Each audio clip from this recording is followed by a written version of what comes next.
आप देख रहे हैं आज तक उत्तर प्रदेश की। बड़े ही हर्षोल्लास के साथ मनाया गया संविधान दिवस उतरौला। बलरामपुर से महेश भारती की खास रिपोर्ट। जनपद बलरामपुर में बाबा साहेब डॉक्टर भीमराव अंबेडकर जी द्वारा बनाया गया 2 साल 11 महीना 18 दिन की कड़ी मेहनत के बाद 26 नवंबर 1949 को संविधान को तैयार किया गया। बाबा साहेब की त्याग और बलिदान की गाथा सदियों तक अमर रहेगी। विधान दिवस के पावन पर्व पर उतरौला में तहसील गेट के बगल में संविधान दिवस समारोह का आयोजन किया गया, जिसके आयोजक जयराम गौतम, महेश प्रसाद, भारतीय ग्रामीण एडवोकेट ब्रिजेश कुमार शाक्य, नसीब अली राजा भारती की अगुवाई में किया गया।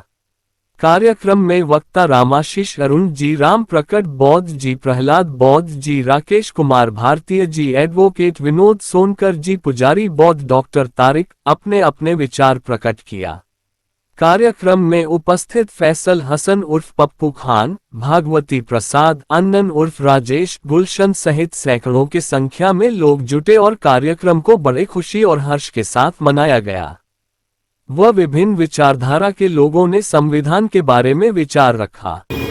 जन्मे हुए उन तमाम संतों जैसे संत गुरु रविदास, संत कबीरदास, संत गाडगे जी महाराज, आरक्षण के जनक कुर्मी समाज में जन्मे हुए छत्रपति साहू जी महाराज, सामाजिक क्रांति के अगुआ राष्ट्रपिता ज्योतिबा राव फूले, इस देश की पहली महिला शिक्षिका माता सावित्रीबाई फूले, इस देश की दूसरी महिला शिक्षिका माता फातिमा से। बैठे हुए हैं, मैं इनसे कहूंगा कि आप लोग जब भी कहीं पर भी कोई मंच मिले तो आप आर्टिकल 341 पे बात करिए, क्योंकि आप तभी सच्चे मानों में कहा जाएगा कि आप शोषित समाज के लिए बात कर रहे हैं, दलित समाज के लिए बात कर रहे हैं, वरना तो ये हुआ फिर आप अपनी ही बात कर रहे हैं। जब तक हिंदुस्तान की जितनी भी धर्में हैं, उन धर्मों के जो भी शोषित लोग हैं, जब तक वो एक साथ नहीं आएंगे,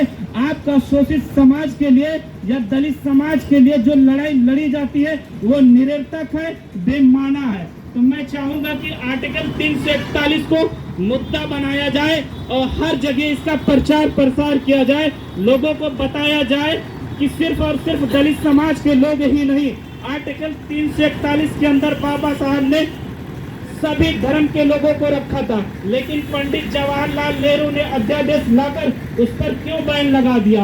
ये बात सोचने और समझने की है। अगर इसी तरीके से हम भेदभाव करते रहेंगे तो हमको बताओ हम विकसित भारत कब बनेंगे?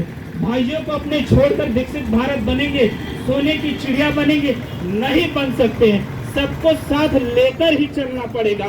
तो मैं आप सभी साथियों से कहना चाहता हूँ कि आप हर जगह आर्टिकल 341 पे बात करिए कि और भी हमारे शोषित भाई लोग हैं, और भी हमारे शोषित भाई लोग दूसरे धर्मों में हैं, उनके हितों की रक्षा की बात करें।